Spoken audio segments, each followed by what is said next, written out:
నమస్కారం, welcome to Suman TV. నేను గీతాంజలి. ప్రస్తుతం మనతో పాటు భారతీయ శంకరపీఠం వ్యవస్థాపకులు, ప్రముఖ ఆధ్యాత్మికవేత్త, బ్రహ్మశ్రీ అన్నవరపు తిరుపతిమూర్తి అవధాని గురువు గారు ఉన్నారు. వారితో మాట్లాడదాం. గురుగారు నమస్కారం అండి. ఓం శ్రీ మహాగణాధిపతయే నమః. ఏకాదశి, వైశాఖ శుద్ధ ఏకాదశి అందరికీ తెలిసిందే. అన్నవరం సత్యదేవుని కళ్యాణం ఎంత వైభవంగా జరుగుతుందో అసలు. అంటే స్వామివారికి అంకితమైనటువంటి క్షేత్రం అది. అంటే నవదంపతులు ఖచ్చితంగా వెళతారండి. అలాగే సంవత్సరానికి ఒక్కసారి అయినా కాదమ్మా, ప్రతి ఒక్క మనిషి ఆత్మ ఉన్నది, మనోవికాసం గల ప్రతి మనిషి ఆ రోజు స్వామివారికి ఖచ్చితంగా ఆరాధన చేసి తీరవలసినదే. అంతే. ఇంకొక విచిత్రం ఏంటంటే అమ్మా, ఈ ఏకాదశి మామూలుగా మనకి ఏది వచ్చినా 22, 23, 24 అలా వస్తుంది. కానీ ఇది దగ్గరగా మనకు సుమారుగా 28 గంటలు వచ్చిందండి. 28 గంటలు ఏకాదశి. అదే ఒక చిన్న సందేహమే గురువు గారు, 7వ తారీఖు కూడా ఉందంటున్నారు. మధ్యాహ్నం నుంచి ఇంకా ముందు నుంచి చూసుకుంటే మళ్ళీ 8 తెల్లారి వరకు మాత్రమే ఉంది. ఏ రోజున లెక్కించుకోవాలి? 6వ తారీఖు తెల్లవారుజామున, 6వ తారీఖు తెల్లవారుజామున 29 అంటే 24 అంటే 12, 25, 26, 27, 29 అంటే 6వ తారీఖు సూర్యోదయానికి ఏకాదశి వచ్చిందమ్మా. 8వ తారీఖు ఉదయం వరకు ఉంది. అసలు చాలా ఎక్కువ అహోరాత్రము అంటారు దాన్ని. ఇప్పుడు మరి వ్రతాలు ఆ రోజు చేసుకోవచ్చు కదా గురువు గారు? మనకు వ్రతాలన్నీ కూడా 7వ తారీఖు చేసుకోవాలమ్మా. 7నే చెయ్యాలి. 7వ తారీఖు కూడా సంధ్యా సమయంలో చేసుకోవాలి. అదే గురుగారు, మామూలుగా సత్యనారాయణ వ్రతాలు అని అంటే గనక పగలే చేయటం చూస్తాం, మధ్యాహ్నం భోజనాలు ఉంటాయి అందరికి. అంటే కాళిదాసు కవిత్వం కొంచెం, సొంత పైత్యం అయ్యో కొంచెం. అలానే కదమ్మా, మన కన్వీనియంట్ కోసం, మన వీలు కోసం మనం చేసేసుకుంటున్నాం. కానీ అసలు శాస్త్రంలో చెప్పబడింది సంధ్యా సమయంలోనే చేయాలమ్మా. ఉదయం నుంచి స్వామివారి నామం జపం చేసుకుంటూ సంధ్యా సమయంలో ఆవు పేడ తీసుకొచ్చి ఆ పూజా మందిరాన్ని శుభ్రంగా అలికి 7 రకాల రంగులతో ముగ్గులు వేయాలి. సప్తరంగవల్లిక అంటారమ్మా. 7 రకాల రంగులతో ముగ్గులు వేయాలి. ముగ్గులు వేసి దాని మీద ఒక పీట వేసి, అంచు కలిగిన వస్త్రం వేసి, దాని మీద ధాన్యం వేసి, అప్పుడు స్వామివారికి అర్చన గోధూలిక సమయంలో మొదలు పెడితే దగ్గరగా 3:30-4 గంటల సమయం పడుతుంది. ఆ తర్వాత రాత్రి అందరితో భోజనం చేసుకొని తెల్లవారులో కూడా జాగరణ చేయాలి. అది వ్రత విధానం. ఇలా చేయాలి, కానీ పగలు చేస్తున్నాం. అయితే ఇది మామూలుగా ప్రతి నెల సంక్రమణాన్ని చేయాలమ్మా. అంటే ఎప్పుడు వస్తుంది గురుగారు? ప్రతి నెల 13, 14 తారీఖు. మనకు మకర సంక్రాంతి లాగా ప్రతి నెల సంక్రాంతి వస్తూ ఉంటుంది. ఆ సంక్రాంతికి ప్రతి నెల చేయాలి. ఏకాదశి చేయాలి, పౌర్ణిమ చేయాలి. అన్నీ చెయ్యలేదు అనుకున్నప్పుడు వైశాఖ శుద్ధ ఏకాదశి ఖచ్చితంగా ప్రతి ఒక్క మనిషి చేసి తీరవలసినదే. ఆత్మ ఉన్నది, మనోవికాసం గల ప్రతి ఒక్క మనిషి కూడా చేసి తీరవలసినటువంటిది ఏదైనా ఉన్నది. గోధులిక సమయంలో సత్యనారాయణ వ్రతం ఖచ్చితంగా ఆచరించాలి. విశేషమైంది. ఎందుకు చేయాలనే వాళ్ళు కూడా చాలా మంది ఉంటారండి. అసలు విశేషం ఏంటి? సత్యనారాయణ స్వామి వారి వ్రత విశేషం ఏంటి?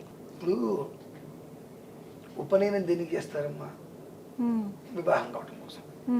వివాహం దేనికి చేస్తారు? సంతానం కోసం. ఈ వివాహం దేనికి చేసుకుంటారండి? మనం ఏం చెప్తాం? కేవలం ఒక్క సత్యనారాయణ స్వామి వారి యొక్క వ్రతాన్ని, ఆ వ్రత విధానం ఏ రకంగా అయితే కనుక కల్పోక్త విహితానుసారంగా చెప్పబడి ఉన్నదో, సంవత్సరానికి ఒక్కసారైనా కనుక ఆ విధానాన్ని అనుసరిస్తే వారి కుటుంబంలో వైధవ్యం రాదు. ఏంటమ్మా? వైధవ్యం రాదు. సంతానం లేదనేటువంటి బాధ ఉండదు. గర్భస్రావాలు అవటం అనేటువంటిది ఉండదు. ఏ పనికి వెళ్ళినా దేనికైనా విజయం మినహాయిస్తే అపజయం అనేటువంటిది ఉండదు. షార్ట్ షూటర్ అంటారు చూసారండి, షార్ప్ షూటర్ అని. అలా మనం గురి పెట్టామంటే తగిలి తీరాల్సిందే. జరగలేదు అంటానికి వీలుండదు, రేపును వాయిదా వేయడానికి వీలుండదు. ఏది ఎప్పుడు ఎలా జరగాలని చెప్పి ఒక క్రమబద్ధీకరణలో రాసి ఉంటుందో జరిగి తీరవలసిందే తీరుతుంది. ఎట్లా తీరుతుంది? కల్పసూత్ర విహితానుసారంగా ఈ పూసల గొలుసు ఒకటి ఉంది. దారంలో ఆ పూసలు ఒకటి ఒకటి వేస్తే చక్కగా ఒక క్రమబద్ధీకరణలో వస్తాయి. ఆ విధానాన్ని అనుసరించి కాస్త వంకర టింకర పూసలు వస్తాయి, పక్కన పడేయాలి. అంటే ఏంటి వంకర టింకర పూసలు అంటే, ఇవాళ నువ్వు వ్రతం చేయాలి, అభిషేకమా అంటే వ్రతం చేయడం అవసరమా, మళ్ళీ ఎప్పుడు చేసుకోవచ్చులే, ఇవాళ చేయాలి రూల్ ఏమన్నా ఉందని చెప్పి కొంతమంది మనకు వచ్చి వంట పడుతూ ఉంటారు. అవి వంకర పూసలు, ఉచిత సలహాలు ఇస్తా వంకర పూసలు వాళ్ళని పక్కన పడేయాలి. అంత విధానంగా చేయాల్సిన అవసరం లేదులే, ఎంత చేసినా భగవంతుడికే కదా అని చెప్పే వాళ్ళు ఉంటారు. అటువంటివన్నీ వంకర టింకర పూసలు అనమాట. అంటే ఆ పూసకి హోల్ అనేటువంటి కొన్ని కొన్ని పక్కకు వస్తూ ఉంటుంది, స్ట్రైట్ గా రాకుండా. ఆ పక్కకు వస్తే ఏమవుతుంది, ఈ మాల అనేటువంటి సవ్యంగా రాదు, కాస్త అటు ఇటు వెళ్తూ ఉంటుంది. కాబట్టి వాళ్ళని మనం పక్కన పెట్టేసేసి ఆ కల్పసూత్ర విహితానుసారంగా సూత్రంలో మణులు ఎలా మనం గుచ్చితే అది ఎంత చక్కగా అమరిక వస్తుందో ఆ రకంగా ఈ ఒక్క విధానం ఏది చెప్పబడి ఉన్నదో దాన్ని మనం గనక అనుసరించినట్లయితే ఏవైతే గనక ఇవి ఈ రకంగా వస్తాయి అని ఉందో వచ్చి తీరుతుందమ్మా. ఎందువలన ఎట్లా నిజమా అనుభవించిన వాళ్ళు ఉన్నారు. ప్రతి సంవత్సరము వ్రతం అదే విధానాన్ని అనుసరించి చేసి ఈ సంవత్సరానికి వచ్చే సంవత్సరానికి తేడా గమనించి అలా 2-3 సంవత్సరాలు చేసి ఆ తర్వాత సంవత్సరానికి 2 సార్లు పెట్టుకొని సంవత్సరానికి 2 సార్లు పెట్టుకొని ఆ తర్వాత కనీసం మాత్రం సంవత్సరానికి మనం 6 సార్లైనా చెయ్యాలి. ఆ విధానాన్ని అనుసరించి చేస్తూ ఆ ఎదుగుదలకి వెళ్ళిన వాళ్ళు ఉన్నారమ్మా. ఖచ్చితంగా కొంతమంది నియమంగా పెట్టుకుంటారండి, ఖచ్చితంగా చేయాల్సిందే అన్నట్లుగా. అది చాలా విశేషం. అయితే ఆ రోజున సాయంత్రం, ఇప్పుడు 7వ తారీఖు సాయంత్రం సంధ్యా సమయంలో ఉదయం నుంచి చక్కగా కనీసం ఆ రోజైనా రాక్షస కృత్యాన్ని వదిలేసి దైవ కృత్యంగా సూర్యోదయాత్పూర్వం నిద్రలేచి నమస్కారం చేసుకొని స్వామి సత్యనారాయణ ప్రభు, ఇందులో కూడా ఒక ధర్మం చెప్పబడిందండి. నా దగ్గర డబ్బు ఉంది కాబట్టి నేను 1,00,000 రూపాయలు ఖర్చు పెడతా, లేదా నా దగ్గర డబ్బు లేదు కాబట్టి నా దగ్గర నేను అసలు చేయడం మానేస్తా. ఈ రెండు కాదు. నువ్వు ఒక ఉద్యోగం చేస్తున్నావు, ఆ ఉద్యోగంలో నీకు వేతనం ఎంత వస్తుంది ఒక రోజుకి? ఒక రోజుకి నీ వేతనం ఎంత? 1,00,000 రూపాయలు జీతం అనుకుందాం, వేతనం ఎంత ఉంటుంది అంటే ఒక రోజు కంటే 3,500 అలా ఉంటుంది. ఆ 3,500ని 7 టైమ్స్ పెంచుకో. ఆ డబ్బు మాత్రమే ఒకటి ఖర్చు పెట్టాలి. 7 టైమ్స్ మన ఇష్టం కాదండి. అంటే నీకు ఎంతైతే ఉద్యోగంలో జీతం అంటే జీతం క్యాలిక్యులేషన్ చేస్తే పర్ డే నీకు ఎంతైతే వస్తుందో దాన్ని 7 టైమ్స్ పెంచుకో. ఆ డబ్బుతోటి నువ్వు చెయ్యి. 3,000 చిల్లర అలాగా వస్తుంది, 3,000 చిల్లర వస్తుంది. ఇంకా అది అంటే 3,000, 21, 25, 26,000 ఇంచుమించుగా అనుకుందాం. ఆ వాటిల్లో నువ్వు పూర్తి చేసుకుని వ్రతాన్ని. అంతేకాబట్టి నాకు 1,00,000 రూపాయలు జీతం వస్తుంది కాబట్టి నాకు బోల్డ్ ఉంది, నేను 50,000 ఖర్చు పెడతా అంటే నీకు ఉపయోగం లేదు. అంటే ఆ ఖర్చుకు కూడా ఒక విధానం ఉందమ్మా, ఆర్భాటం అవసరం లేదు. అంటే అందులో చెప్పబడింది ఏంటి అంటే ఇది రెండో విధానం. మొదటి విధానం, ఆ రోజు నువ్వు ఏదైనా బయటికి వెళ్తే సంపాదనకి వెళ్తే ఎంత సంపాదన వస్తుందో ఆ రూపాయి ఖర్చు పెట్టాలి. మొదటి విధానం. ఇప్పుడు ఏంటంటే రోజు రోజుకు వచ్చేటువంటి విధానాలు లేవు కనుక మాసాంతర్గతంగా తీసుకొని ఒక మాసానికి నీకు వచ్చేటువంటి జీతంలో ఒక్క రోజుకి డివైడ్ చేస్తే ఎంత వచ్చింది దాన్ని 7 తోటి వృద్ధి చేసుకో. అంటే 7 టైమ్స్ దాన్ని పెంచుకో. అనేక రకాల వృద్ధిగా అది నీకు తీసుకొస్తుంది. దాంతో ఎంత అమౌంట్ అయితే నీకు వచ్చిందో ఆ అమౌంట్ తోటే అంతేగాని నా ఇష్టం వచ్చినట్టు నేను చేస్తాను అవన్నీ తప్పమ్మా. వైభవంగా చేయాలి, ఇంత అలంకరణలు అవన్నీ చేస్తున్నారు గురువు గారి. అలంకారం నువ్వు ఎంత చేస్తున్నావు అనేటువంటిది కాదు, అక్కడ ఆరాధన ఎంత చేసావు. అలంకారం నువ్వు చేస్తే అక్కడ నీకు మండపం మొత్తం నవగ్రహ ఆరాధన చేస్తాం, మొత్తం పుష్పాలు తినిపేస్తే ఏ గ్రహం ఏది అనేది తెలియదు మనకి. ఎక్కడ ఉంటుంది, ఎక్కడ తెలుస్తుంది, తెలియదు. చిత్రపటానికి కూడా ఒక మంత్రం ఉంటుంది. చిత్రపటం పెట్టి చేసుకుని మనం కలశం పెడతాం ఓన్లీ. చిత్రపటానికి దండ వేయడానికి కూడా ఆ చిత్రపటానికి కూడా ఒక మంత్రంతో ఆవాహన చేసుకోవాలి. ఆవాహన చేసుకుని చిత్రపటానికి అనుసంధానంగా కలశం పెట్టుకోవాలి. ఇవి అమోఘంగా ఉంటాయమ్మా. ఏదో వాళ్ళని పిలిచేసి వీళ్ళని పిలిచేసి కూర్చుందాం, ఏదో ఇంత కుందులు పెట్టేద్దాము. ఆ మండపం ఎంత ఉండాలి మనకు? జానుడు లేదంటే కనుక ఇంకో బెత్తడు. ఆ మండపం ఇప్పుడు వస్తున్నాయి ఇంతింతవే, ఆ. విశాలంగా ఉండాలి. ఒక తమలపాకు నువ్వు వేసావంటే ఆ తమలపాకుకి ఇంకొక తమలపాకుకి మధ్యలో నీకు ఒక తమలపాకు బట్టి అంత ప్లేస్ ఉండాలి. గ్రహమండలం వెయ్యాలి కదండి. అంటే ఇప్పుడు అధిదేవత ప్రత్యేక దేవత సహిత సూర్యగ్రహం అంటున్నాం. ఒకే ఆకు మీద అన్ని మనం పెడుతున్నాం, పెట్టకూడదు. 27 ఆకులు ఒకవైపు పట్టాలి. ఆ 27 ఆకులకి మధ్యలో గ్యాప్ ఉండాలి. అలానే మళ్ళీ తర్వాత పంచలోక పాలకులు, అష్టదిక్పాలకులు వీళ్ళందరినీ పెట్టడానికి నీకు ఎంత ప్లేస్ కావాలి అది గమనించుకో. కనీసంగా 4 అంగుళాల 4 నుంచి 6 అంగుళాల ప్లేస్ వస్తుంది ఒక్కొక్క ఆరాధనకి. అంటే నీకు ఎంత ప్లేస్ కావాలి? చాలా పెద్దగా ఉండాలండి. కానీ ఇప్పుడు చాలా అదే అంటున్నా, మండపాల్లో చేశారు. ఇంతింతవి ఏం చేస్తున్నారు అర్థం కావట్లా. ఒక తమలపాకు మీద ఒక తమలపాకు సగం సగం. ఆ పీటకి అంచు ఉండాలి. మళ్ళీ పీటకి అంచు ఉండాలి. చెలియలు కట్ట అంటారమ్మా. మనం అన్నం తినేటప్పుడు మజ్జిగ పోసుకునేటప్పుడు మన అన్నం ఇలా గుంట తీసుకుని ఇలా పట్టుకుంటూ ఉంటాం కదా, చెలియలు కట్ట అంటారు. అంటే ఆ మజ్జిగ పోస్తుంటే ఆ పై వరకు చాగేటట్టుగా ఉండాలి. అటు ఇటు వెళ్ళిపోకుండా మొత్తం వెళ్ళినా సరే మొత్తం అందులో మజ్జిగ పోస్తూ ఉంటే పూర్వంలో చెప్పేవారు చెలియలు కట్ట అనేవారు. అంటే ఏ ఇంట్లో అయితే కనుక చెలియలు కట్ట దాటే వరకు మజ్జిగ పోసారో ఆ ఇల్లు ఎప్పుడు సుప్రసిద్ధంగా ఉంటుంది అని దానికి పేరు. మొత్తం అన్నం మొత్తం మధ్యలో పెట్టుకుని గుంట చేస్తారు. ఇలా చేపెట్టుకుంటే వాళ్ళు పోస్తుంటారు, వీళ్ళు తాగుతుంటారు, వాళ్ళు పోస్తుంటారు, వీళ్ళు తాగుతుంటారు. ఆ పోసేటువంటిది ఆ అన్నంలో నుంచి మొత్తం కంచం మొత్తం నిండి వస్తుంది. దాన్ని చెలియలు గట్ట అంటారు. అలా ఎవరైతే ఏ ఇంట్లో కనుక మజ్జిగ పోస్తారో ఆ ఇల్లు ఎప్పుడూ కూడా నిండుకుండ వలె ఉంటుంది అనేటువంటిది ఒక. ఇప్పుడైనా మనం పెరుగులు తింటాం, పెరుగులు తినకూడదండి. మజ్జిగే అన్నంలో మజ్జిగే. ఆ మజ్జిగ కూడా ఇలా అన్నం మొత్తం దగ్గర చేసుకొని గుంట చేసుకుంటే ఆ గుంటలో నుంచి కూడా మజ్జిగ మొత్తం వచ్చి కంచం అంచుకు అనుకోవాలి. అది చెలియలు కట్ట అంటారు అనమాట దాన్ని. సరే ఇప్పుడు ఎవరున్నారు కానీ అట్లా ఆ వాళ్ళకి వేసే 2-3 గంటలు పెరుగుని మజ్జిగ చేస్తే అదే వస్తుంది చివరికి. పల్చగా ఉండాలి మజ్జిగ కూడా పోసుకునేటువంటిది. కొన్ని నియమాలు. ఆ చెలియల కట్ట అనేటువంటిది ఏదైతే ఉంటుందో అలా ఆనక కట్టలాగా రవాలి ఆ పీటకి వచ్చి దాని మీద ఈ ప్రతి ఒక్కటి ఆరాధన చేస్తున్నప్పుడు ప్రతి తమలపాకు మనం పెట్టినప్పుడు ఒక తమలపాకుకి ఇంకొక తమలపాకి టచ్ అవ్వకూడదండి.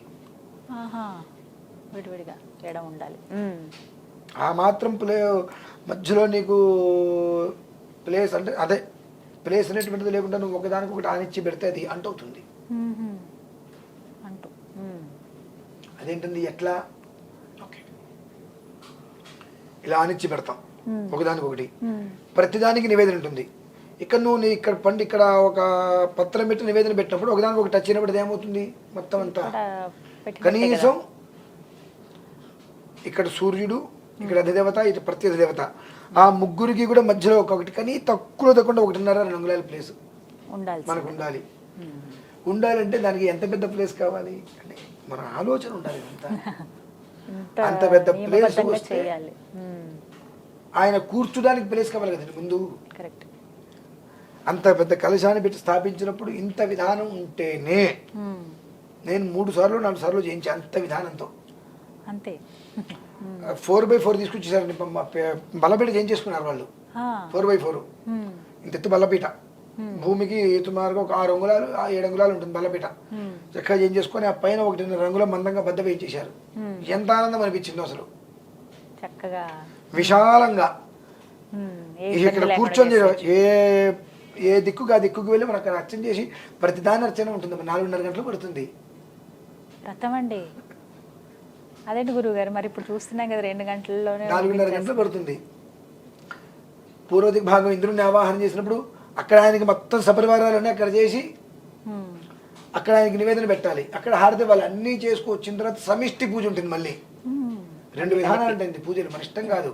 ఈ సమిష్టి పూజకి మళ్ళీ స్వయంవర రూపిగా ఆరాధన 4.5 గంటలు పడుతుందమ్మా. నేను 3-4 సార్లు ఇలా తృప్తిగా చేయించా. చక్కగా సాయంత్రం కూర్చుంటే అట్లా ఈ ఏకాదశి అనేటువంటిది మనకు పూర్తిగా 28-29 గంటలు వచ్చిందమ్మా. కాబట్టి అహోరాత్రం అంటారు దీన్నే. అంటే ముందు రోజు 6వ తారీఖు తెల్లవారితే సూర్యోదయానికన్నా ముందు వచ్చేసింది. 29 అనగానే 4:30-5 గంటలకు వచ్చింది ఏకాదశి. 6వ తారీఖు అంటే తెల్లవారితే 7 అనగా 6వ తారీఖు రాత్రి తెల్లవారి 7 ఉదయం మీకు 5 ఆ ప్రాంతాల్లో వచ్చింది. వచ్చినటువంటిది 8వ తారీఖు మళ్ళీ ఉదయం 7-7:30 వరకు ఉంది. చక్కగా ఇంత. ఒక్క సందేహం అడుగుతాను గురుగారు, వ్రతం చేసినప్పుడు ఖచ్చితంగా భోజనాలు అనేవి పెడతారు కదండి, మరి ఏకాదశికి అన్నదానం చేయకూడదని అంటారు కదా, ఆ రోజున అన్నం స్వీకరించారు కదా, మరి ఎలా చూడాలి? ఇక్కడ దీన్నే అన్నప్రసాదము అంటారండి. దీన్నే అన్నప్రసాదము అని అంటారు. ఏకాదశి రోజు నాడు ఉదయం నుంచి ఏమీ తినకుండా సాయంత్రం ఆరాధన చేసుకొని చంద్ర దర్శనం చేసుకొని భోజనం చేయాలి. చేయాలి ఆ రోజు ఈ వ్రతం చేసుకున్నప్పుడు, వ్రతం చేసినప్పుడు, ఈ వ్రత విధానం ఆచరించినప్పుడు స్వామివారికి మనం నివేదన చేస్తాం కాబట్టి అది ప్రసాదంగా మనం భుజించాలి. భుజించకూడదు అనేటువంటి విషయంలో మామూలుగా కూడా చంద్రస్థితిలో దోషాలు ఉన్న వారికి కొన్ని ఉంటాయి. వారు ఒక విధానంలో ఉండాలి. చంద్ర దోషం లేని వారు ఒక విధంగా ఉండాలి ఏకాదశికి. కాబట్టి ఏకాదశి విధానాల్లో మొత్తం మనకు వచ్చేటువంటివి 24 ఏకాదశులు సంవత్సరంలో. 12 నెలలకి 12 to 12 వస్తాయి 24 ఏకాదశులు.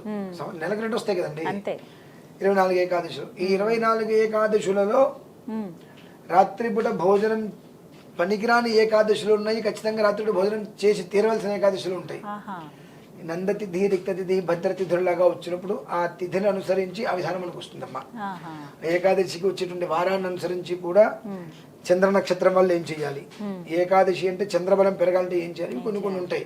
కాబట్టి ఆ రోజు నాడు మాత్రం స్వామివారి వ్రతం చేసినప్పుడు ఉదయం నుంచి రాత్రి వరకు మనం విశేషంగా ఏమి తినకుండా ఉంటాం కాబట్టి స్వామివారి అర్చన చేసుకొని ఆ అన్నప్రసాదాన్ని అందరూ కూడా భుజించి చక్కగా తెల్లవారులు ఏదో సినిమా చూశాను, చిత్రమూలం చూశాను కాకుండా ఆయన గురించి మాట్లాడుకోవడం ధర్మం. అది ఎట్లాగో చెయ్యం. కనీసం 2-3 సినిమాలు చూసినా జాగరణ ఉండి ఉదయం పూట మళ్ళీ పునఃపూజ చేసి మళ్ళీ కొబ్బరికాయ కొట్టి అర్చన చేసి ఆ తర్వాత ఉద్వాసం చెప్పాలమ్మా. అప్పుడు మనం వెంటనే ఉద్వాసం చెప్పేస్తాం. నిద్ర చెయ్యాలి. ఇంట్లో స్వామి ఉన్నప్పుడు అలా ఆయన ఇంట్లో నిద్ర చెయ్యాలి. ఆయన నిద్ర చేస్తున్నప్పుడు మనం ఆయన గురించి మాట్లాడే పూర్వంలో భాగవత సప్తాహారం చెప్పి భాగవత హరికథలు పెట్టుకునేవారు. ఇటువంటి రోజు ఆయన నిద్రపోతుంటే మనం హరికథ గానం చేస్తుంటే ఆయనకి అది జోలపాటలాగా ఉంటుంది. చెప్తూ వినాలి, తర్వాత రోజు ఉద్వాసన పలకాలి. మొత్తంగా ఈసారి ఇలా శాస్త్రోక్తంగా జరుపుకుంటాం గురుగారు. చాలా వరకు తెలియదు. కొంతమంది ఇంకా అన్నవరం కూడా వెళుతూ ఉంటారు, చక్కగా అక్కడికి వెళ్ళినా అది వేరు. అన్నవర ఆదిదేవుని ఆలయం అన్నవరమే అని చెప్పి పాట కూడా ఉంది. ఆయన దగ్గరికి అక్కడికి వెళ్ళి దర్శనం చేసుకుంటే చాలమ్మా. కళ్యాణం చూసినా సంతోషం. చక్కగా వివరించారు గురుగారు, ధన్యవాదాలు. ఆ యోగం కలగని వారు ఇక్కడ చేసుకోవడం ఈ పద్ధతిని అనుసరించి. చాలా మంది ఇళ్లలో నియమంగా ఉంది అనుకున్నప్పుడు ఇంట్లో చేసేసుకోవడం. 4:30 గంటల టైం అయితే ఒకసారి పెట్టుకుంటే జన్మాంతం బాగుపడుతుంది. ధన్యవాదాలు గురుగారు. పరమేశ్వర.